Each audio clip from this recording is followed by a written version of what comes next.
Hello, my friends. Welcome to my weekly ETF report video series. This is Doug Fabian. Thank you for joining me again this week. I'm standing in front of the backdrop for ETFU.com, our new website dedicated to helping investors be successful with their ETF investing endeavors. I would invite you to visit ETFU.com and experience the tools that we have for you.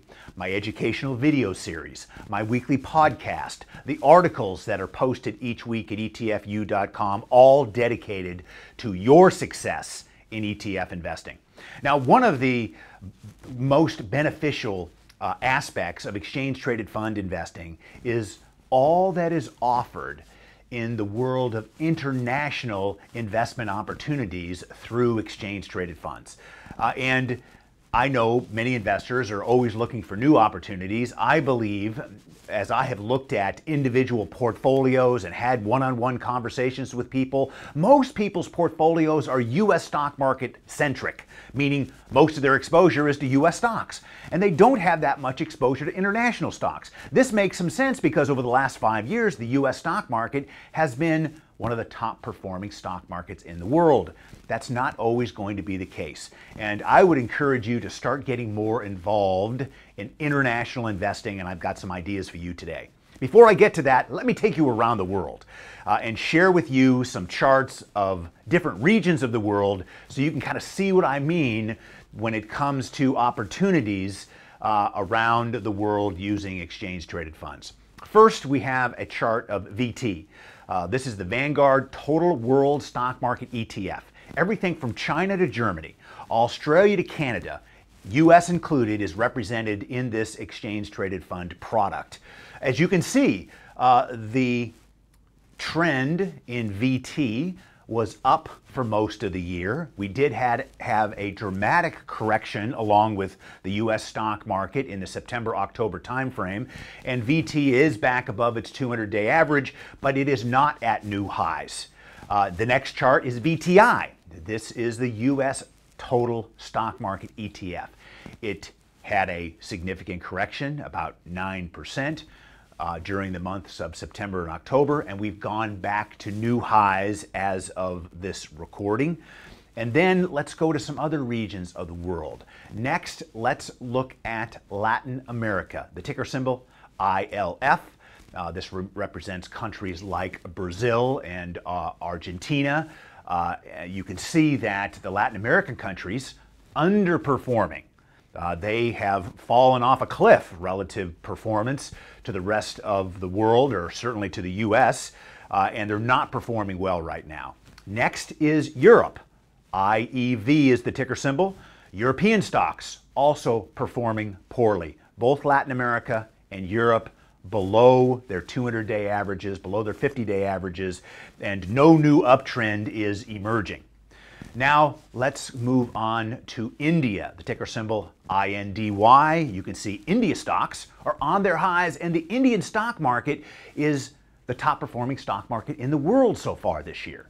And then lastly, one of my favorite markets right now is the exchange-traded fund ASHR, A-shares. This is the China ETF. This is at a new high. And I want to spend a couple of minutes talking about China. My next issue of Successful Investing, I'm going to be talking about China in detail. Matter of fact, on this Friday's telephone hotline for my subscribers to Successful Investing, I'm adding more exposure to China.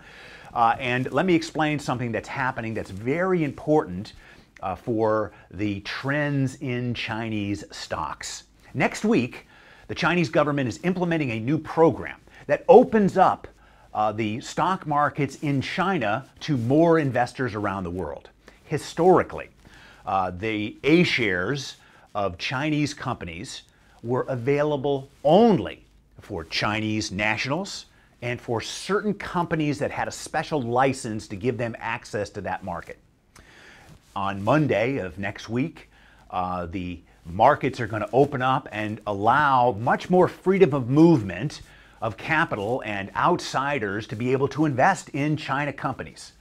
Now, when I look at the valuations of stocks around the world, The Chinese stock market is one of the markets with the lowest valuation. The only market with a lower valuation is Russia.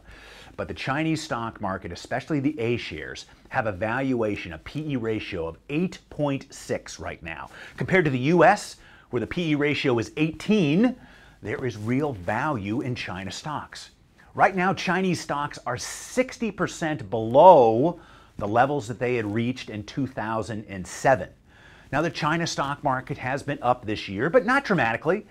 Depending upon the ETF, some are up 5 to 10% on a year-to-date basis. And I've read some articles that predict that in 2015, China is going to be the top performing stock market in the world because of the reforms that are going on in China right now. In my ETF report, there are over 25 different ETFs that give you access to China.